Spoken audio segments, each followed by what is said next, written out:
Em 2 Reis fala sobre um servo de Deus chamado Jonas, filho de Amati, que profetizou no reino de Jeroboão II. É sobre ele, Jonas, que nós iremos falar. Para começar, vamos fazer uma etimologia que é a origem das palavras.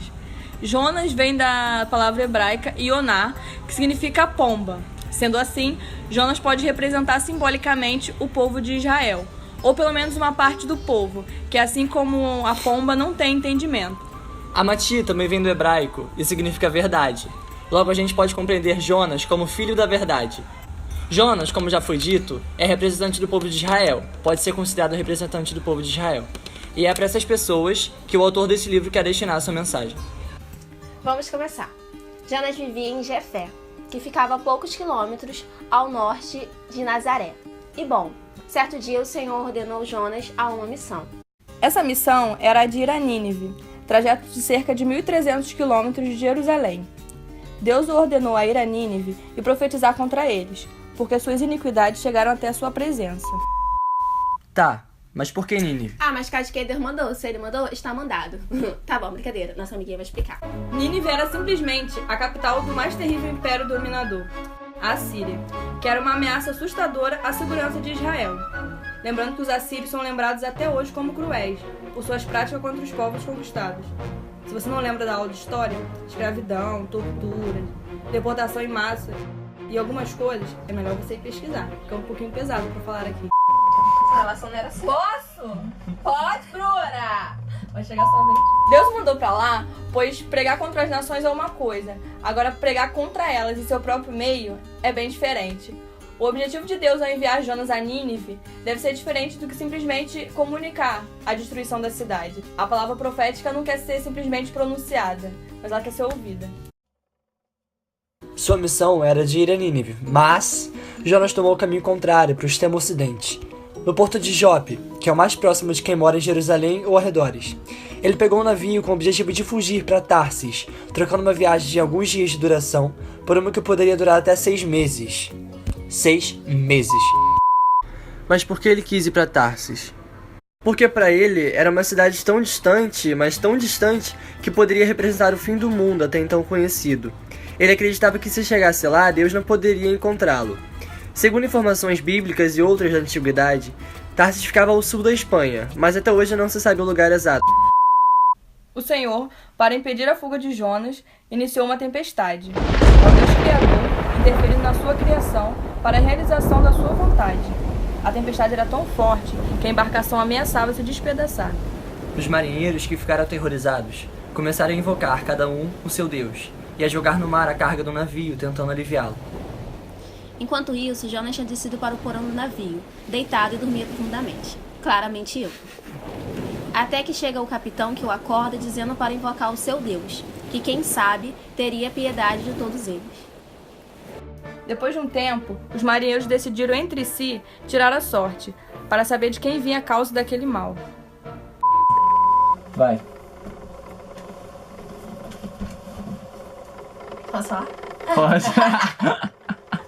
Naquela época, se entendia que se a pessoa estava sofrendo é porque pecou e era culpado. A sorte apontou para Jonas. Então lhe perguntaram o que fazia, de onde vinha, quem era. E Jonas respondeu: Sou hebreu, adoro o Senhor, Deus dos céus, que criou o mar e todos os continentes. E o curioso é que mesmo crendo na fé que professa, pensa ser capaz de fugir desse Deus. Os marinheiros, tomados de medo, o repreenderam, pois entenderam que ele tinha fugido para escapar de Deus. O mar só ficava cada vez mais ameaçador. Então perguntaram a Jonas o que eles deviam fazer para que o mar se acalmasse. Jonas assume ser o culpado e pede para que o lancem no mar. Um detalhe é que isso não foi atitude corajosa de Jonas. Se fosse, ele mesmo poderia ter se jogado ao mar. Porém, deixou tudo nas mãos dos marinheiros, Que se esforçaram em remar até a terra firme, porém sem sucesso. Diante de tal situação, eles invocaram o Senhor, pedindo perdão por atirar Jonas ao mar. E assim o fizeram. Logo então, a fúria do mar se acalmou. E logo após terem jogado Jonas ao mar e a tempestade se acalmado, os marinheiros ofereceram sacrifícios e votos a Deus. Jonas, como vocês já sabem provavelmente, não morre em alto mar. Ele é salvo por um grande peixe enviado por Deus, que o engole. ser engolido por um animal e ainda continuar vivo era um mito muito antigo e podia ser entendido como uma viagem interior para dentro de si próprio, onde ele poderia ficar sozinho e refletir sobre esse dilema pelo qual estava passando e daí encarar a missão que Deus estava dando a ele. Era o começo de uma grande transformação. E Jonas fica 3 dias e 3 noites no ventre do peixe. Diante de tal situação, Jonas ora ao Senhor. Jonas ainda representa Israel. Confessa que teme nunca mais voltar a ver o Santo Templo e agora promete sacrifícios. Então o Senhor ordenou ao peixe que o vomitasse, e assim se fez. Deus novamente chama Jonas para ir a Nínive. Jonas saiu de dentro do peixe diferente. Agora ele aceitou a missão e vai a Nínive. Na Bíblia diz que a cidade de Nínive era uma grande cidade, que eram precisos 3 dias para percorrê-la, mas na verdade Nínive não era tão extensa assim.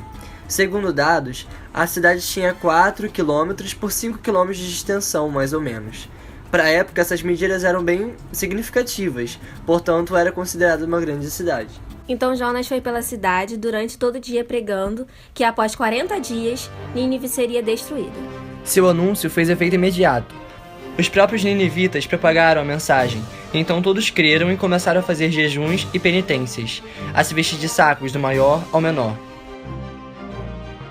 O rei tomou conhecimento, se levantou de seu trono, tirou o manto, se cobriu de saco e se sentou sobre a cinza.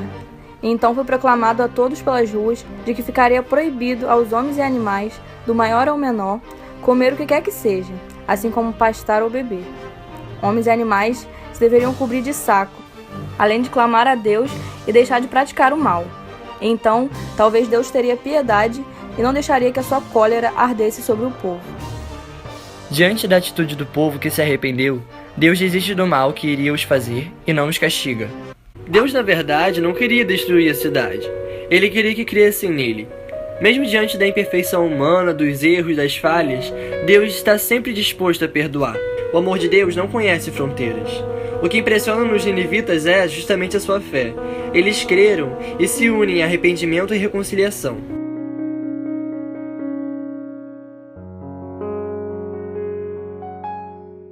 Deus faz crescer uma mamoneira, que traz sombra e conforto diante do calor que fazia.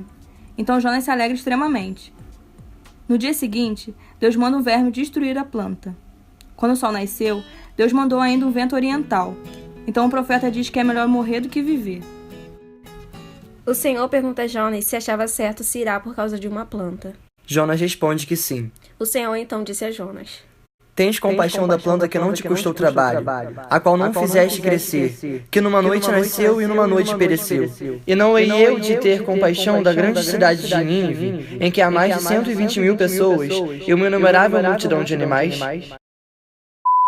O último capítulo de Jonas nos mostra um Deus muito humano. Ele sente, como nós, pena de pessoas. Isto motiva a agir com misericórdia. A gente não vê um Deus calculista, que soma direitos e deveres em seu bloco de anotações. Quando a vida está em jogo, ele se deixa comover. Este amor está bem próximo do amor presente nas parábolas de Jesus. É o amor do pai, que recebe de braços abertos o filho que desperdiçou toda a sua fortuna. É a justiça do Deus que vê a necessidade do trabalhador e dá salário igual a todos os operários, mesmo que alguns não tenham tido a sorte de ter servido durante o dia inteiro. O interessante é que apesar da imperfeição e da desobediência de Jonas, Deus não escolhe outra pessoa. Ele conta com Jonas para ser seu profeta e pregar a sua palavra. Há no comportamento de Deus algo que tem a ver profundamente com a liberdade construtiva. A chance de recomeçar se oferece sempre. A pessoa é construção sem cessar. Nenhuma situação é obrigatoriamente final. Tudo pode começar de novo. O perdão insiste em enxergar inocência, onde outros só veem marcas de feridas abertas. E é o que acontece com a gente, né? Muitas vezes somos desobedientes e não seguimos as vontades de Deus e até tentamos fugir da vontade de Deus. Mas ele mesmo assim, ele continua acreditando em nós e não escolhe outra pessoa, porque nós fomos escolhidos. Ele não desiste da gente e não desiste de contar com a gente, enquanto cabe a nós dizer esse sim e voltar para realizar a vontade dele. Hashtag fica a dica.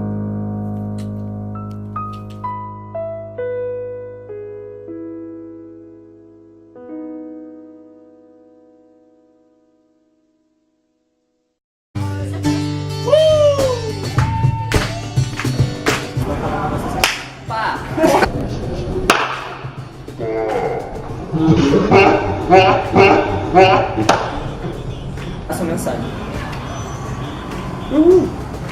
Quase um mosquito, por isso que eu dei uma travada.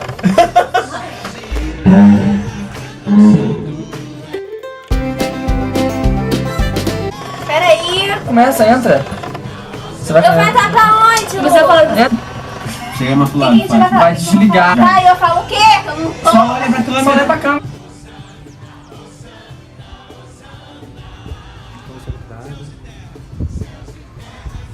Muito romântico. O tempo está ruim. E Bruna será a nossa luz. Ainda derrubar as coisas. Você é a nossa luz, Bruna. Muito bom.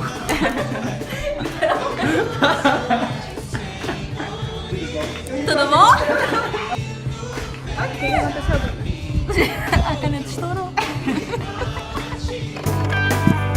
Seriedade, Jesus. Você vai meio que off, né? Vai, com certeza.